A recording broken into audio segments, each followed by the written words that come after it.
Hello and welcome to episode 6 of Natasha Explains It All. Today is actually going to be a part 3 of the Brazil versus US insurrection series.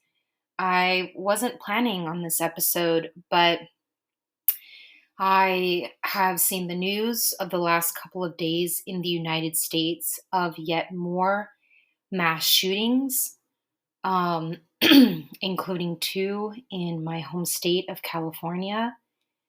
And um, the likelihood that this will continue to result in a lack of federal action, particularly since Republicans now control the House and the power of the gun lobby over the Republican Party, and just an unwillingness to address the uniquely American problem that is mass shootings.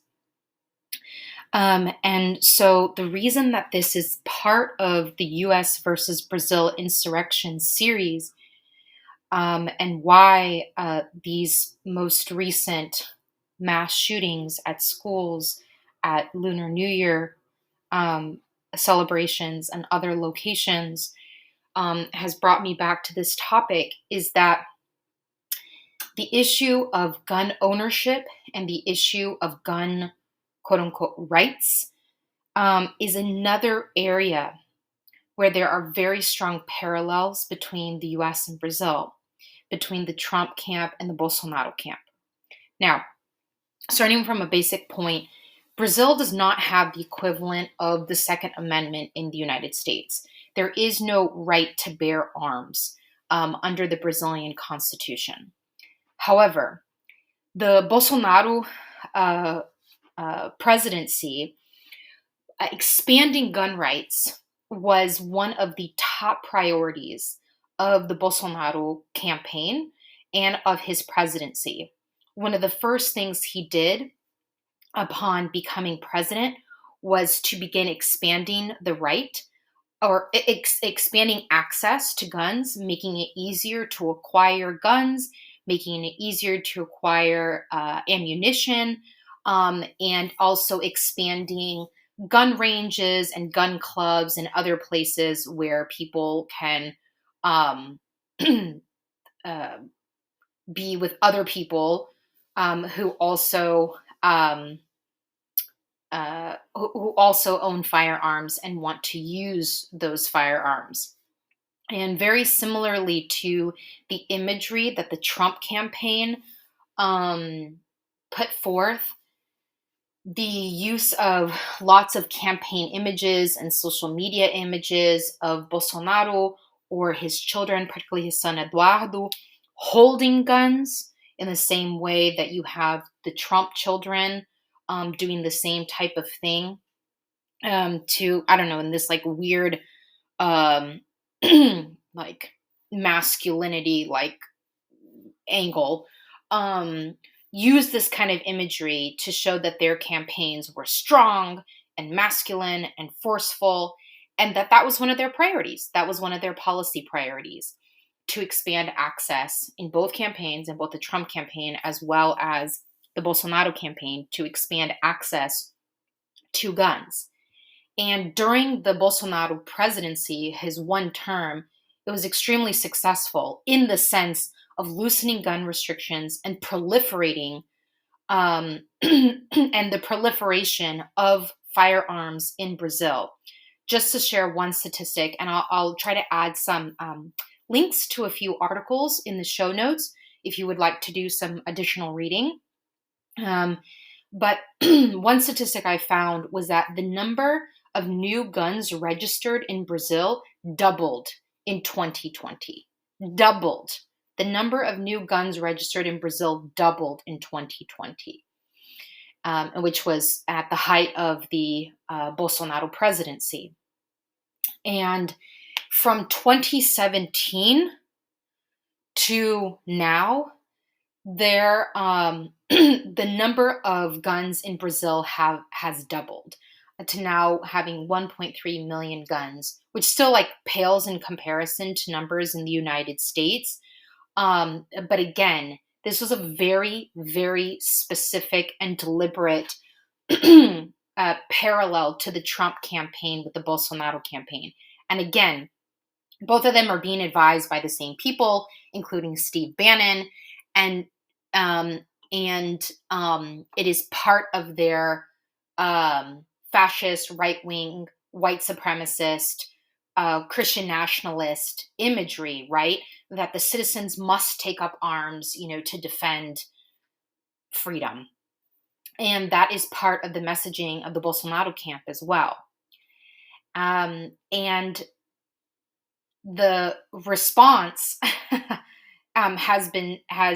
has reflected that as well. So when President Lula took office on January 1st of this year of 2023, one of the very first things that he did was to issue presidential decrees reversing various aspects of this expansion of firearms in Brazil that were a centerpiece of the Bolsonaro presidency.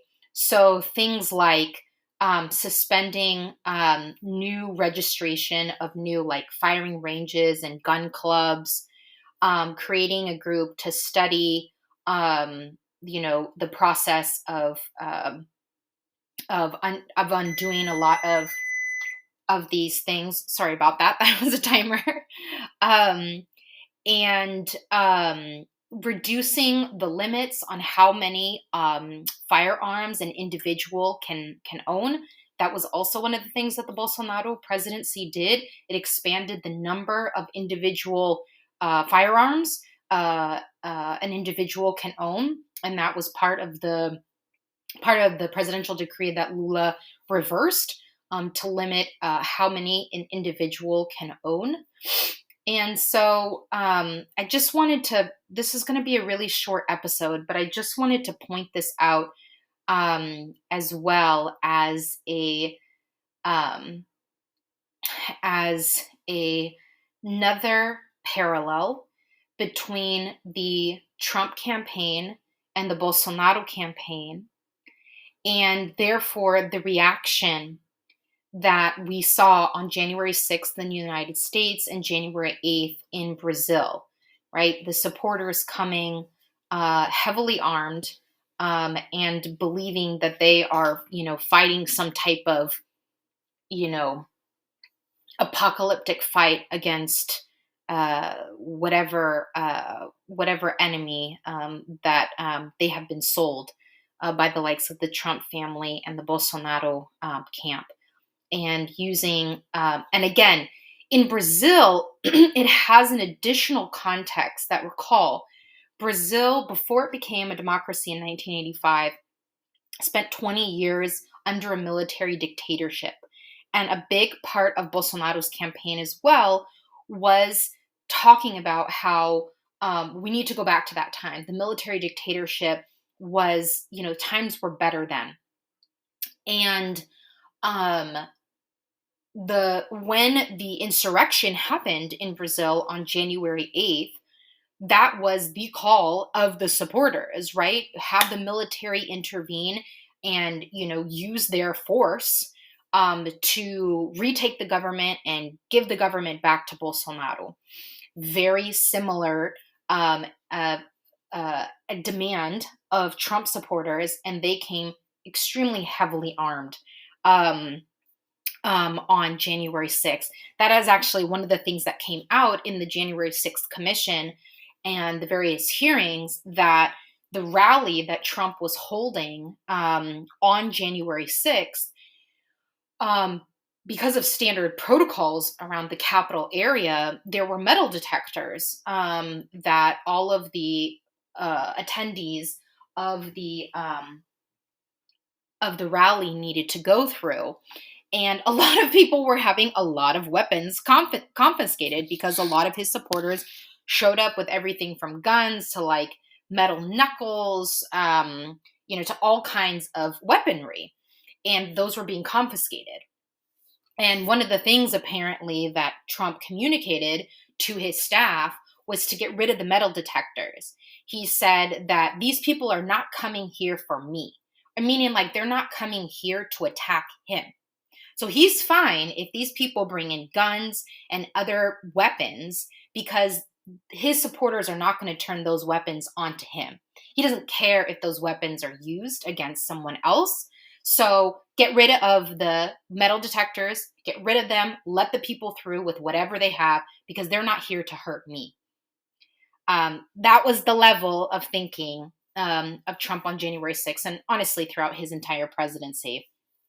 And so we have yet this additional parallel that the Bolsonaro camp imported many aspects of the MAGA camp into Brazilian culture, into Brazilian politics, and the gun issue is yet another aspect, another parallel, another importation, um, the Bolsonaro camp that they took from American culture, specifically Trump and MAGA culture. Unfortunately, we are seeing that with the new presidency in Brazil, there is immediate attention to try to reduce some of the proliferation, excuse me, some of the proliferation of guns in Brazil. And I wish we could say the same about the United States, particularly as we mourn yet again more mass shootings, more deaths that were unnecessary if we had the political will to put limitations on guns. It is a uniquely American problem, and we are exporting it. We are exporting it to other countries, particularly those that are emulating the right wing fascist camp of MAGA and Trump, as happened with Bolsonaro. Fortunately, because of the change in government in Brazil, we are seeing a pivoting away from that expansion. Um, but a lot of damage has already been done. So we're going to see. We're going to see what happens with the Lula presidency and his ability to undo the damage of this expansion of gun culture in Brazil. And we're going to see what happens in the United States as we collectively mourn yet another mass shooting. My hearts go out to all those impacted by the recent mass shootings in the various parts of the country, and I really hope that this does not continue to be um, something that the United States exports to other countries. So I'm going to include, as I said, in the show notes, some additional articles if you would like to do some additional reading. And with that, I will close this episode. Until next time.